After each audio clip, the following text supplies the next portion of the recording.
ঢাকা বিশ্ববিদ্যালয়ের সাবেক উপাচার্য রাষ্ট্রবিজ্ঞানী অধ্যাপক ডক্টর এমাজউদ্দিন আহমদের ষষ্ঠ মৃত্যুবার্ষিকী উপলক্ষে শুক্রবার সকালে জাতীয় প্রেস ক্লাবে যৌথভাবে স্মরণ সভা করে এমাজউদ্দিন রিসার্চ সেন্টার ও জাতীয় সাংবাদিক সমিতি।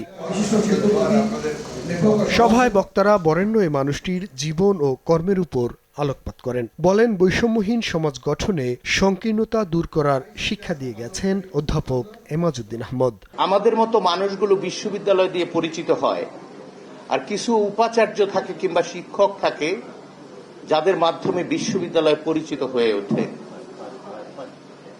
এজন্য আমি মনে করি অধ্যাপক এমাজউদ্দিন আহমদের স্মরণ সভা যদি কেউ নাও করেন তাতে কিছু আসে যায় না। তিনি ইতিহাসের অংশ হয়ে আছেন।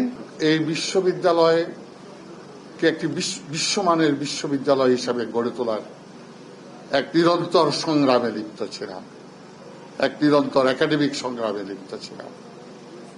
তার মধ্যে ছিলেন প্রফেসর ইয়াজউদ্দিন, প্রফেসর মনিরুজ্জামান মিয়া, প্রফেসর এমাজউদ্দিন আহমেদ।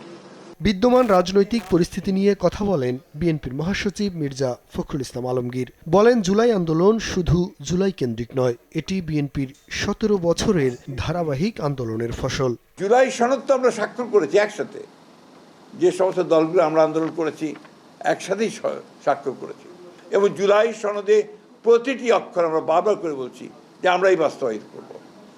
কারণটা হচ্ছে যে কথাগুলো বলা হয়েছে, যে গণভোটের কথা, সেই গণভোটের একটা অংশ তো আমাদের সঙ্গে কোনো আলোচনাই হয়নি। তিনি অভিযোগ করেন, জনগণকে বিভ্রান্ত করতে জুলাই সনদ নিয়ে ভুল ব্যাখ্যা দিচ্ছে বিরোধী দল।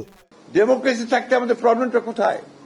আমরা ডেমোক্রেসি থাকি, বিভাজনের রাজনীতি না করি, আমরা সবাই মিলে, যেমন দেশ 1971 সালে দেশ স্বাধীন করেছিলাম, যুদ্ধ করেছিলাম, আমরা স্বৈরাচার এরশাদের বিরুদ্ধে লড়াই করেছি, আবার 24-এ আমরা ফ্যাসিবাদের বিরুদ্ধে চূড়ান্ত লড়াই লড়ে আমরা ফ্যাসিবাদ মুক্ত হয়েছি।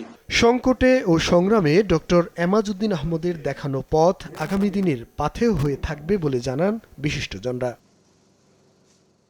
জুনায়েদ আল হাবিব, দেশ টিভি, ঢাকা।